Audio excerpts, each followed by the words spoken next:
เอาก้าวสวัสดีบอกไปแล้วยิ่งเรื่องเขาสู่ซ่องบอกเราบันโบกเนาะซึ่งวันนี้มันเฮาอยู่ที่สวรรณเขตเนาะซึ่งจะมารีวิวการติดตั้งอย่างแล้วก็กดทิกเล็กๆน้อยๆให้เบิกเนาะซึ่งว่าเขาจะใส่ก้อนพักระตูอยู่ในนี้เนาะถ้าว่าใส่แบบใดบางคนอาจคือว่าง่ายๆก็คือที่เว้านะบางคนก็คือบ่ฮู้เนาะข่อยก็ยังบ่ได้ฮู้ตะกี้เนาะแล้วก็พ่อมาบอกเนาะถึงได้เข้าใจเนาะก็เนาะเฮาสิเสร็จให้เบิ่งเนาะ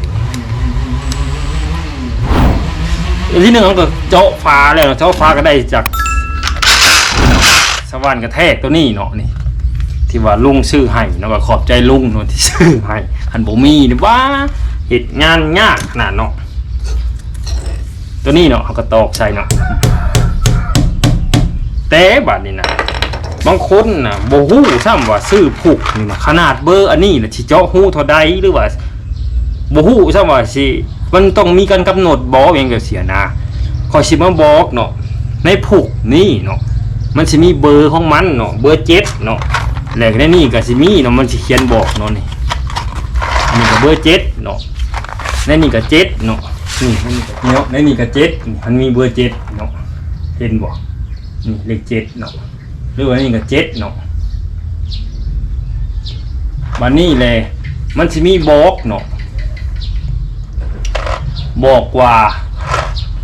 นี่มันเขียนว่าเดียวเนาะเดียวนี่7เนาะเดียวนี่7แลอันน็อตนะสิเอาเบอร์ยังมันบอกมันน็อตมันบอกว่า37กับ38เนาะที่จะเหมาะสมกับผูกตัวนี้เนาะและผูกเนี่ยควรซื้อแบบนี้เนาะ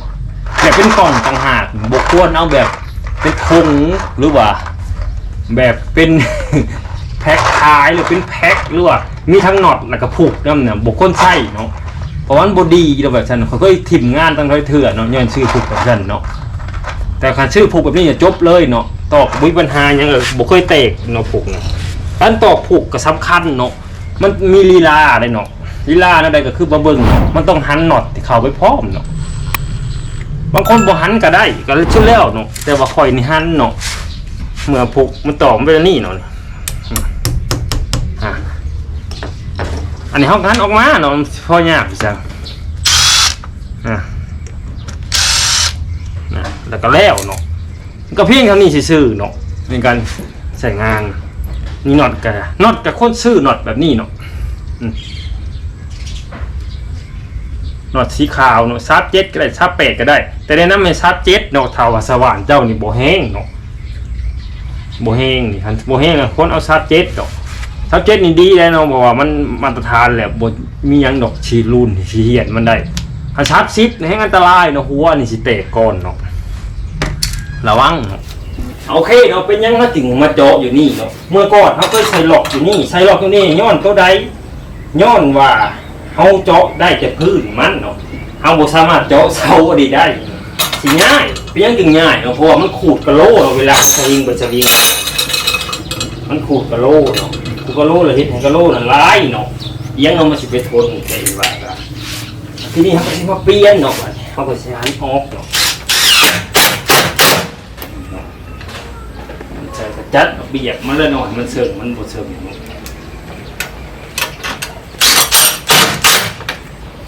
ใช่เล็กเนาะเล็กที่เขาเห็ดแต่งขึ้นมาใหม่เนาะเขาก็ชอบปาดในนี่เนาะแล้วก็เจาะหูเนาะสียังบ่ได้แห้งเนาะพุ่นสีเขาก็แล้วกินนี่เนาะ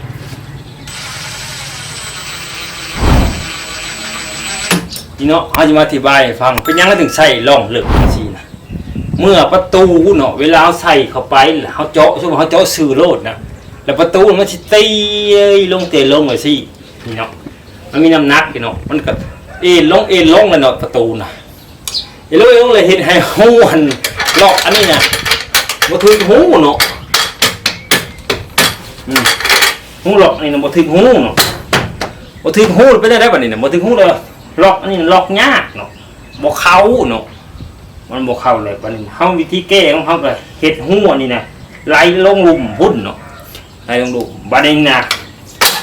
ถ้าบ่ได้แปลงที่ประตูนี่แล้วเพเพราะว่านี่อธิบายแล้วก็ว่าเนาะนี่นะ มันก็สบายเนาะบัดนี้เฮาก็บ่ได้ก้มแล้วนี่อีกเนาะถ้าว่าหลอกอยู่หลุมนะนี่ได้ตัวที่เนาะ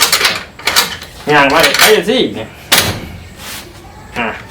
มันก็บ่ได้อ่อนแห้งมาเลยสิบุกได้เด้อสิห้องประตูนี่กันหมาเนาะนี่เนาะผู้ใดเฮ็ดบ่เป็นน่ะจ้างเขาก็ได้บ่สิไปเฮ็ดให้เนาะแล้วสำหรับคลิปนี้ขอจบเพียงนี้เลยเนาะมีซ้ำนี้เลยเนาะถ้าอยากได้งามกว่านี้บ่หรืออยากได้แบบใดเนาะเขาก็มีสามารถเฮ็ดได้แต่วันนี้เพื่อนเขาเองเขาก็ว่าซ้ำนี้ก็โอเคเลยเนาะก็บ่ต้องการว่าสิไล่ลงฮอดลุ่มบ่หรือว่าสิมาเจาะอยู่นี้บ่เจาะอยู่นี่เขาอยากให้เจาะก็ได้แหละเนาะมันหูใหญ่กับพงกับเป็นเนาะอยากงามอันนั้นสำหรับคลิปนี้ขอจบเพียงเท่านี้เนาะฝากกดไลค์กดแชร์กด Subscribe เนาะเอาเป็นกำลังใจในคลิปครั้งต่อไปของเราสำหรับคลิปนี้บ๊ายบายแล้วขออีกทีเนาะขอบใจที่รับชมมาฟัง